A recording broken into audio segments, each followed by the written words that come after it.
So you're all comfortable with Ursula and stuff, and then this semi-hipster weirdo will show up and start going on about this stuff. So yeah, in case I didn't mention it to anybody yesterday, my day job is I design furniture for retailers. So I design the fittings and the shop fittings and the shelves and all that kind of thing. Recently I've been doing stuff for Nike and Adidas and Harrods and stuff like that. I'm not sure how I've ended up doing really posh stuff where I can't afford the stuff in the shops. It's absolutely fine. So a little, nearly a year ago perhaps, I attended an event and I was trying to work out what to do for my master's thesis. And my master's is in design management.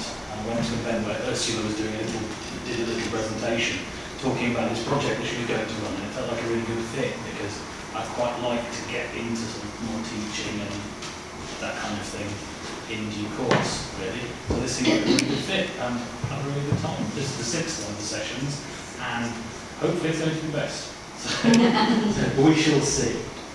So the software that you can see up here is Sketchup. I know a few of you have downloaded it and had a go with it in the past. The strange man seems to differ on different people's computers. It's a strange woman on some people's computers. You don't have to have them there. All they're there for is to give you an idea of how big things are, really. So the first thing I'm going to do is I'm going to select them by clicking on them, find delete on Ursula's keyboard, and get rid of them, because we don't need them. So, you can see along the top, we've got a number of icons up here. Most of these we'll probably have a go with today. So I shall start with rectangle. So, what you can see on the lower half of the screen is just an indication of the ground and the sky. Because quite often this package, whilst it's appropriate, it's easy enough to get into, it's also used quite a lot by architects and interior designers and other sorts of designers as well. So if I select the rectangle, just click anywhere on the floor, and then that doesn't strictly look like a rectangle, but that's because you're looking at it, sort of, it's got perspective on it and all that kind of thing. So what I'll do is I'll move around so we can look around this rectangle. So if I go directly above it, then it's more obviously a rectangle. So let's see if I can do this while looking at the big screen like you guys. So this tool here is push or pull. So if we click on any face on an object, and then I can just pull it up. And then in order to sort of orbit around the object, I'm just pressing the middle mouse button and then moving the whole mouse. And this is one of the things that you'll need to get your head around really early on in the process, because it's pretty fundamental. So I'm pressing that, and then I'm just moving.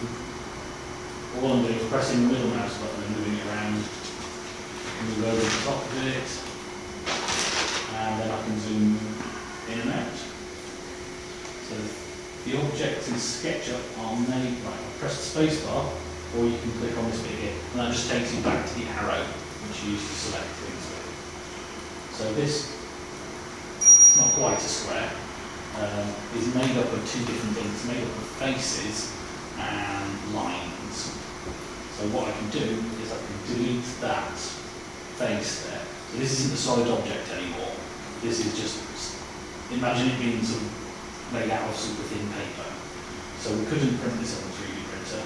So if you end up with something with a hole in like that, all you have to do, choose the line tool, which you can just draw whatever shape you like with. And then just connect any two of these sides, and then let's put a face back in there. So that's back to being a solid object. Does that make sense? Yeah? So what we can do, I'm going to delete this piece of nonsense over here, is I will use the line tool. So say if we wanted a triangular hole through this, I've just drawn a triangle. You see the lines are a bit thicker to start off with. See how those lines are a bit thicker? That's because it doesn't enclose any faces yet. So that now encloses a face. And then we can use the push tool. Just pull that out. And I can do that on any face. I'm going to grab that one. I can push it back in. Or if I want to make a hole through it, I can push that one that way. Or if I keep on going until, you see how it's kind of clicked onto that point there. If I let it click onto that point and click, then we've got a hole that goes all the way through it. And still got the push and pull through, so that's the face. I can, it's not happy doing that for reasons that I'll explain later. So I can push that bit up as well. So you end up with, you can get quite complicated shapes in quite simple ways really. So what I'll do is get the line tool again. And then I'll just go, it likes to click onto the end points or the mid points of things, which can be really useful. So if I want to divide that top piece into two, then just move it around until it's about right, and then it will get just pinned onto there. It's probably more obvious when you're moving that yourself. So now that's divided exactly in half. So again, push tool or pull tool, I can just move that like that. However, what I can also do is if I just choose that line, and this is a really easy way of breaking your model, grab that line, and then I can just kind of grab the lines and move those around as well. Sometimes it won't let you do that. So let's see if there's a line that I won't let you do. Because sometimes we'll try and do things that, oh no, it's happy for me to move that one, but it'll only let me move it in this direction, because otherwise this bit kind of wouldn't work anymore. The push tool, click on that, and then if I let it go right down to the end, then I'll just snip the corner off, really. So you need to think about it in terms of flat shapes and then things you do with those. There are other features to it, but that's sort of the fundamental of it. So let's see what else I've got here. So some people get a bit concerned about these lines here. So these lines are the axes just in the world, really. They're not something you can delete, but they're not something that's part of your model at all. All they do is tell you north, south, east, west, and up, down. So if I get this line, just do a line here, I can make that go in any direction I want. If I press the arrow keys on the keyboard, I can force it to only, see where I move my mouse, it'll only go up and down. So that's quite useful to, might be a little bit complicated at this point. And if I want it to be the right height, then I can tell it to pin onto that bit there. Alternately, let's force it to be in that line. So if I wanted, if you look down at the bottom right hand corner, it says 3.00 meters there. So what I can do is I can tell it, I just press 2 and then enter, that line that I've just made is 2 meters long. So obviously this is actually quite big. This is probably about floor to ceiling height in this room now. But if you're making some kind of ornament or decoration or jewellery, then just model it whatever size you want and then just scale it so it fits on the printer later on. If you want to make something that fits onto your chair or something like that, then obviously you need to get the sizes really accurate. So the other tools, I've never used this one. Let's see what it does. Nothing. Oh, well, yeah. Let's never touch that tool. Yeah, when I want to delete things, then I just click on them and hit delete, or you can drag a rectangle around them and then hit delete. Yeah, if you want to use that, that's absolutely fine. if you press this down arrow here, you can also do circles. And if you look down in the bottom bit there, that's saying radius of the circle. So that's half the way across the whole circle for those who can't remember geometry very well. So I'll tell it to be, so that's 4 metres all the way across the whole radius of these two. And then obviously we can pull and push those in the same way. You can get the pull and push that is called snapping. Get the pull and push to snap as well. So I just want it to go to that face there. And I want to make that go to that height there. And those are actually the same height now. That can be quite useful for making things tie up with each other, really. So this surface here is a curved surface, so we can't draw on that surface in the same way. But this surface or any of these flat surfaces, we can draw on.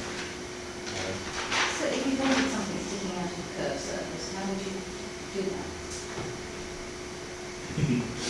There's a couple of different ways of doing it.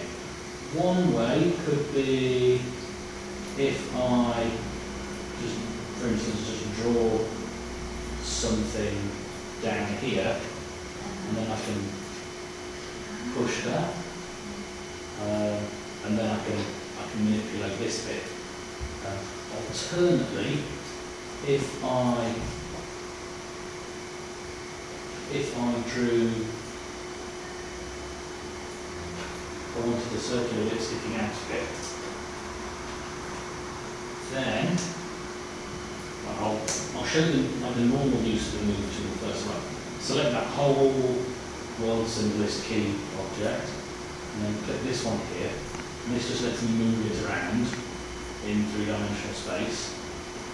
What I can also do is, if I select that whole thing, I select the move tool again, and then I press, let's see, yep, Control. You see just next to the cursor, there's a little tiny cluster, one of the telescope curiosity. And then when I move it, you just get a copy of it. We can duplicate it. Yeah. Yeah, which can be really useful. If you do more than one thing. So this one, I'm just going to select.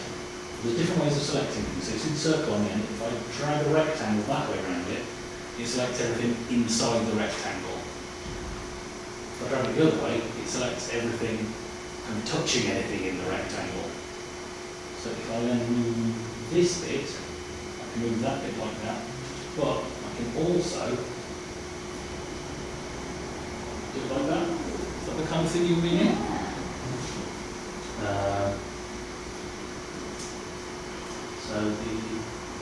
So in here, don't worry about rotated rectangles, polygons. Can you see down the side? It doesn't have a measurement or anything. It just says a number of sides. So if I wanted a 5-sided thing, hit 5, hit enter, and you see that's just turned into a pentagon. Yes, that's right. So you've got pentagon shaped surface we can do. And then you can describe, you can specify the size for those as well. Not worry about that one. You can also in here, you can draw arcs. So say, let's have a go on this one here. So you can join that corner to that corner, and then we can just make it bulge out like that. And then that, you see it's highlighting those two separate things. So those are separate faces now. So what I'm going to do is I'm going to delete all of that stuff, grab the push tool, and then we've got that sort of shape. So, with those tools, it's not on this toolbar, you can also do text. So, have a bit of a play with these basic things. Try not to do a Greg and set off designing an addition to the International Space Station. Just have a play, familiarise yourself with these basic tools, and then hopefully that will develop into something that you want to print out or something like that. Or you can start again at any point